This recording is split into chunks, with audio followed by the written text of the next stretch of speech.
നമസ്കാരം. റാഫ്റ്റോ ക്രിക്കറ്റിലേക്ക് അവർക്കും സ്വാഗതം.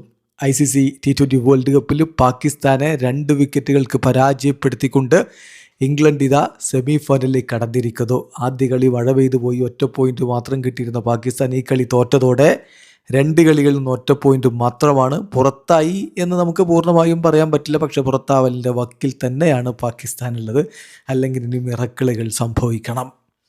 അതേസമയം ഇംഗ്ലണ്ടിൻ്റെ ഈ വിജയം പൂർണ്ണാർത്ഥത്തിൽ ഹാരി ബ്രൂക്കിനാണ് സമ്മാനിക്കേണ്ടത്. അദ്ദേഹത്തിൻ്റെ കിഡിലൻ സെഞ്ചുറി, T20യിൽ അദ്ദേഹത്തിൻ്റെ ആദ്യ സെഞ്ചുറിയാണ്.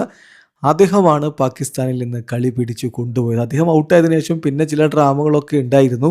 കളി 20ാമത്തെ ഓവർ വരെ നീണ്ടുപോയുമിരുന്നു. പക്ഷേ ഒടുവിൽ ജോഫ്രെ ആർച്ചറുടെ ബാറ്റിൽ നിന്ന് ആ ബൗണ്ടറി പിറന്നതോടെ ഇംഗ്ലണ്ട് വിജയതീരമണഞ്ഞു. ഏതായാലും ഈ കളിയിൽ ആദ്യം ബാറ്റ് ചെയ്ത പാകിസ്ഥാൻ നിശ്ചിത 20 ഓവറുകളിൽ 9 വിക്കറ്റിന് 164 റൺസ് അടിച്ചപ്പോൾ 19.1 ഓവറുകളിൽ 8 വിക്കറ്റിന് ഇംഗ്ലണ്ട് 166 റൺസ് അടിച്ചുകൊണ്ട് വിജയത്തിലേക്ക് എത്തുകയായിരുന്നു. പാകിസ്ഥാന് വേണ്ടി ഷെയ്ഖ് ഫർഹാൻ മികച്ച ബാറ്റിംഗാണ് നടത്തിയത്. 45 പന്തിൽ 7 4ഉം 2 6ഉം അടക്കം അദ്ദേഹം 63 റൺസ് അടിച്ചു. എന്നാൽ ടോപ്പ് ഓർഡറിൽ മറ്റുള്ളവർക്ക് അത്ര മികവ് കാണിക്കാൻ പറ്റിയില്ല. സെയിം അയ്യൂബി 7, സൽമാൻ അലി ആഗ 5, ബാബർ അസം 24 പന്തിൽ 25 റൺസ്, ഫക്കർ സമൻ 2 4ഉം 2 6ഉം അടക്കം 16 പന്തിൽ 25 റൺസ് അടിച്ചിരുന്നു. ഷദബ് ഖാൻ 11 പന്തിൽ 23 റൺസ് അടിച്ചപ്പോൾ ഉസ്മാൻ ഖാൻ്റെ വക വെറും 8 റൺസ് മാത്രമാണ് ഉണ്ടായിരുന്നത്. അങ്ങനെ അവസാനം 20 ഓവർ പൂർത്തിയാകുമ്പോൾ 9 വിക്കറ്റ് 164 റൺസ്. ഇംഗ്ലണ്ടിന് വേണ്ടി ജോഫ്രെ ആർച്ചർ 4 ഓവറിൽ 32 റൺസ് 2 വിക്കറ്റ് എടുത്തപ്പോൾ ജെയ്മി ഓവേർട്ടൺ 3 ഓവറിൽ 26 റൺസ് 2 വിക്കറ്റ് എടുത്തു. ലിയാം ഡോസൻ 4 ഓവറിൽ 24 റൺസ് മാത്രം വിട്ടുകൊടുത്തുകൊണ്ട് 3 വിക്കറ്റുകൾ വീഴ്ത്തുകയും ചെയ്തു. മറുപടി ബാറ്റിങ്ങിൽ ഇംഗ്ലണ്ടിൻ്റെ തുടക്കം തകർച്ചയോടെയായിരുന്നു. ഷെയ്ൻ ഷാ അഫ്രീദി തീ തുപ്പുന്ന കാഴ്ചയാണ് നമ്മൾ കണ്ടത്. അദ്ദേഹം തുടക്കത്തിലെ 3 വിക്കറ്റുകൾ പിഴുതെടുത്തു. അങ്ങനെ 35-3 എന്ന രൂപത്തിലേക്ക് ഇംഗ്ലണ്ട് വീഴുകയും ചെയ്തിരുന്നു. ഫിൽ സാൾട്ട് ഷെയ്ൻ ഷാ അഫ്രീദിയുടെ പന്തിൽ ഉസ്മാൻ ഖാൻ പിടിച്ച് ഡക്കായിട്ട് മടങ്ങി. ജോസ് ബട്ട്ലർ 3 പന്തിൽ നിന്ന് 2 റൺസ്. വീണ്ടും ഷെയ്ൻ ഷാ അഫ്രീദിയുടെ പന്തിൽ ഉസ്മാൻ ഖാൻ പിടിച്ച് മടങ്ങി.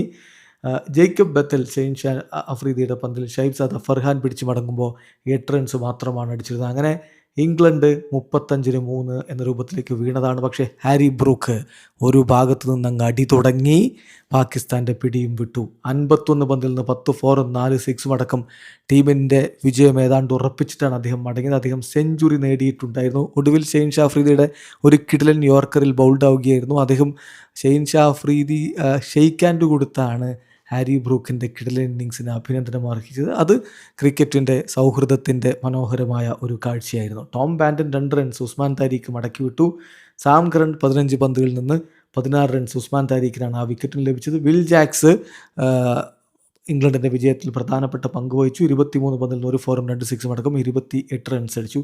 ഒടുവിൽ ജെയ്മി ഓവേർട്ടൺ അറ്റാക്ക് ചെയ്യാൻ വേണ്ടി ശ്രമിച്ചു, സ്റ്റംപ്ഡായിപ്പോയി. അങ്ങനെ അവസാനം ഒരു ചെറിയ ഒരു തകർച്ച ഇംഗ്ലണ്ടിന് സംഭവിച്ചെങ്കിലും ജോഫ്രെ ആർച്ചർ ആ ബൗണ്ടറിയിലൂടെ വിജയത്തിലേക്ക് കൊണ്ടുപോയി. ഇംഗ്ലണ്ടിൻ്റെ വിജയത്തിന് അടിത്തറയിട്ട ഹാരി ബ്രൂക്കിൻ്റെ ഇന്നിങ്സിനൊപ്പം അവരുടെ വളരെ അധികം സ്മാർട്ടായിട്ടുള്ള ക്രിക്കറ്റ് അതിനെ കൈയടിക്കണം. കാരണം ഒരുപാട് ഡബിളുകളാണ് അവർ ഓടിയെടുത്തത്. ഉസ്മാൻ താരിഖിൻ്റെ ഒക്കെ പന്തിൽ റണ്ണ് വരാത്ത ഘട്ടത്തിലൊക്കെ, ബൗണ്ടറി വരാത്ത ഘട്ടത്തിലൊക്കെ അവർ ഡബിളുകൾ ഓടി അത് മേക്കപ്പ് ചെയ്യുന്നുണ്ടായിരുന്നു. അതാണ് അവരുടെ ചേസിങ്ങിലെ ഏറ്റവും നിർണായകമായ കാര്യമായിട്ട് മാറിയത്. ഏതായാലും ഹാരി ബ്രൂക്ക് പൊളിച്ചടുക്കി ഇംഗ്ലണ്ട് ഇതാ ഈ വേൾഡ് കപ്പിൻ്റെ സെമി ഫൈനലിലേക്ക് കടന്നിരിക്കുന്നു. വീഡിയോ അവസാനിക്കുന്നു. ക്രിക്കറ്റ് ലോകത്തെ കൂടുതൽ വിശേഷങ്ങളുമായി റഫ്ലക്സ് എത്താം.